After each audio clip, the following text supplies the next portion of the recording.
Alrighty, so in this one we're going to write and then evaluate a function that models a real world situation. So a word problem, it just gives us some context to what it is that we're looking at. So we're going to go ahead and read this word problem here. And let's see, so we have Keisha is putting money into a savings account. She starts with $750 in her savings account, and each week she adds $40. So if we can picture, and I kind of tried to help you picture a little bit down here, we have Keisha, and she's saving money. She starts with a certain amount, and she's adding money each time to the bank, right? So hopefully we can imagine, a person with money going to the bank, okay? So we have what she's starting with. We already know she had $750 in the bank account. They told us that. So, and the first sentence just says Keisha's putting money into the savings account. So really, this first sentence is kind of what we're picturing down here, right? Here's Keisha, here's money, here's the bank. Or the savings account, however you picture that, little piggy savings account. Okay, so like a little piggy bank. And then she starts with $750. So she had $750 in here already in the savings account. So here I'm adding to my picture. And then each week she adds another $40. So this is 40 weekly that's going into that account, right? So here's my kind of silly little picture. And sometimes silly little pictures can definitely help us, just visualize what's happening. Can I actually go through and say, here's what I'm given. This is what it means. So then they give us a few stipulations for writing the equation. So we're going to let S represent the total amount of money in the savings account. And W represent the number of weeks Keisha has added money, because that matters. In the first week, she'll have added $40, right? Because 40 times 1 week, she'll have $40 plus whatever's already in there. In the second week, she's going to have 2 times 40, because she's going to have the first week, and then she put another 40 in. So she'll have added $80. In the third week, she'll have the first week, the second week, and the third week. That's why we're multiplying by 3. So she'll have $120. So this can just keep on going. She can keep adding as many weeks as she wants. So instead of deciding it's going to be 1 week, 2 weeks, 3 weeks, we're going to say it's going to be weeks times 40. However many weeks it is, we're going to multiply by that, and that will tell us how much money she has. And each time, we'd be adding the $750 to this, because that's how much was already in there. So to have a total, I don't want to know just what she's added. I want to know how much she has total, right? So this is kind of looking at the pattern now. We can see that there's definitely a pattern. Every week, there's another $40. This goes up, right? Because we're multiplying by 40 every week for how many weeks there are. And then we have to add that $750 each time. So now we have our W in here, and for each week, the total here would be that S, that total. If I added this up, this would be 750 plus 40, that would be 790 that first week.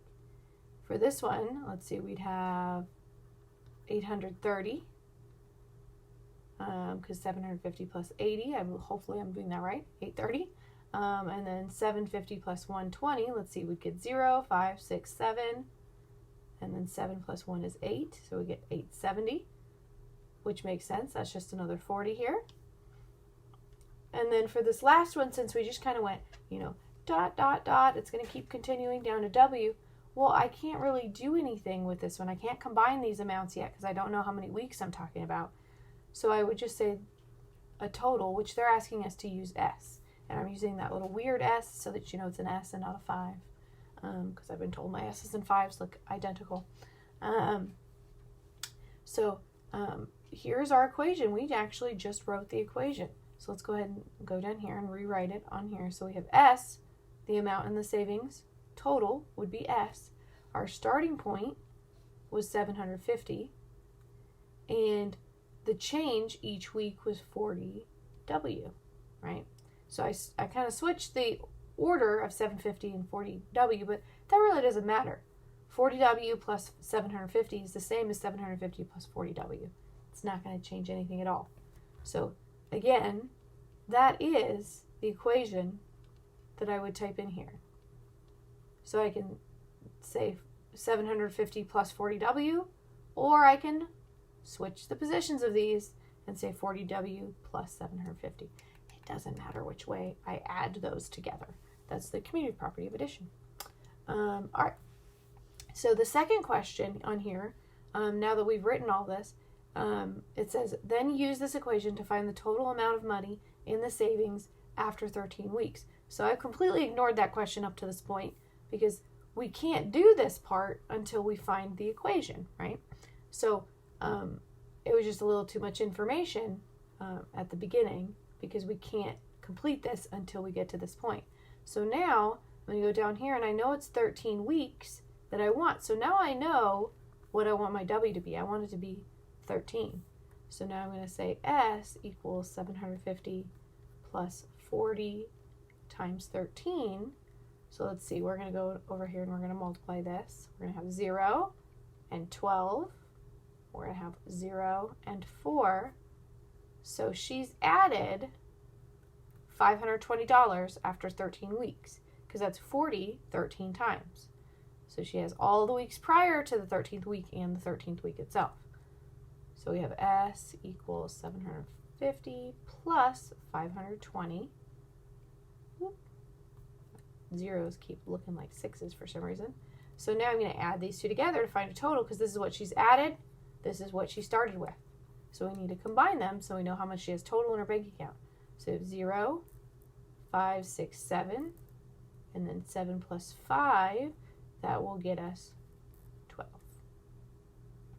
All right, so she officially has $1,270 in her bank account after 13 weeks of saving. All right, so we're going to do another real world situation. So with this one, we're also going to graph the situation so that we can visually see what's happening with it. So we have owners of a recreation area are filling a small pond with water. So let's just picture this sentence before we move on. Owners of a recreation area are filling a small pond with water. So again, I gave you silly little pictures down here. You can see here's my owners, here's my people, and they have some water filling a pond. All right?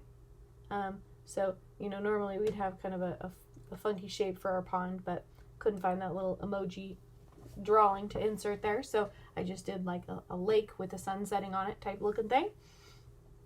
So here we have our picture. It's very basic. We just have some people. They're adding water to a pond. So now they're adding water at a rate of 30 liters per minute. So this is 30 liters per minute. I'll change that so that you can see it per minute. So I've added just in my picture that you can see it's 30 liters per minute that they're actually adding, not just 3 drips. 30 liters per minute, so maybe each drip represents a liter, or 10 liters. There are 600 liters in the pond to start. So I already know there was 600 here before the owner started adding any water at all. So there's that same pattern that we can think of that was happening before. After 1 minute, they would have added 30 liters to the pond. And they started with 600. So now they have 630. After 2 minutes, they would have the first minute and the second minute. So that's 60 liters because we'd have 2 30s. And we'd add that to the 600. So we get 660. And again, just like we did with these weeks, we can keep going with that.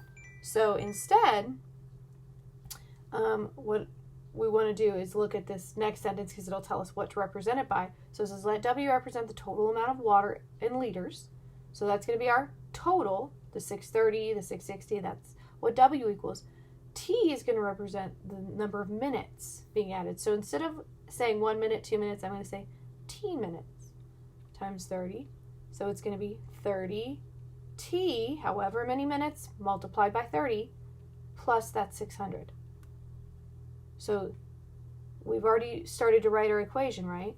And again, this is where we're going to start looking at starting point as far as y-intercept and change, which is the slope, because we're going to really start to get into y-intercept and slope in the next couple of sections. So I wanted to introduce that ahead of time. So what we start with our starting point, which was 600 or 600 liters, that is our y-intercept. That's where it's going to cross the y-axis. Okay, that's always where we start. The change is, what are we changing it by per minute? Well, that was 30 liters per minute. That's our slope. Whenever we're changing it per something, per week, per liter, or per minute, that's our change, our slope. So, and slope is just when I'm looking at a line, how fast is it going up? Or if it's going down, how fast is it going down? That's what slope is telling me. Okay. So now I've written the equation and they want it to equal W. So instead of saying, actually adding these together because I can't yet, I'm going to say equals W. So here's my equation. And I'm going to put W equals 30t plus 600. And again, you can swap these. It can say 600 plus 30t. That would be fine. You can also have the equals W on the right instead of the left. That's actually not going to change the equation either. So either way is perfectly fine. All right, so let's go ahead and graph this so that we can see it. And we've already got a couple of points here which kind of help us a little bit. And there's this line plotting tool. If you click on this, you can actually type in coordinates, which is very helpful. So for the first point, my starting point, I want to go straight up on the line here to 600 because that is my official starting point there. And then for the next ones, unless you had 700, 800, 900, I would probably go with the line, the plotting tool. Well, not probably, you're going to have to, because it's not going to let you plot in between the lines. You can only plot like right where the lines cross. Okay, so you'll click on this tool and then we can use one of these other 2 points that we just found.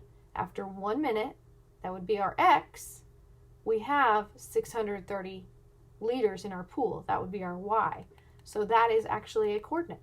So I can go after 1 minute, I have 630, and I'm kind of guessing here that's about a third of the way. So after 2 minutes, I have 660. So 2 minutes, and I can go 2 minutes and about 660, so it's about 2/3 of the way there. So it should be a nice straight line. It looks a little curved. And when you're doing this on Alex, you can do 2 points and then you snap the line. And this will just show you if they keep filling the pool, it's going to keep going up and up and up and up.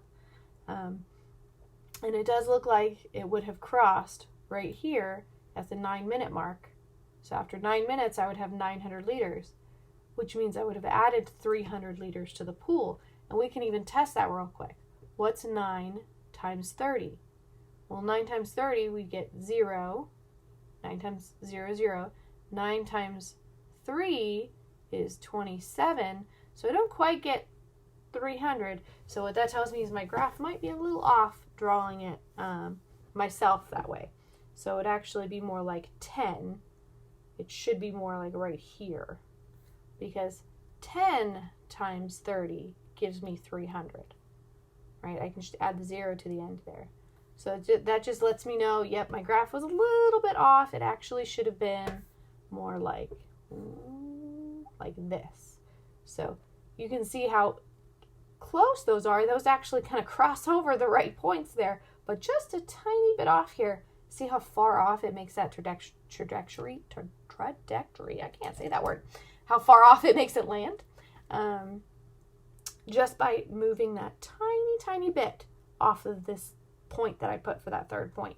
So just be careful about where you place your points, but you won't have to worry too much about that on Alex, like I said, because you'll use this line plotting tool. It'll plot exactly where that point is supposed to be, and then you use this line tool to just go click, click, and it's going to snap the line for you. All right, so that is writing and evaluating functions or equations in a real-world situation. So go ahead and go on Alex and give that a try.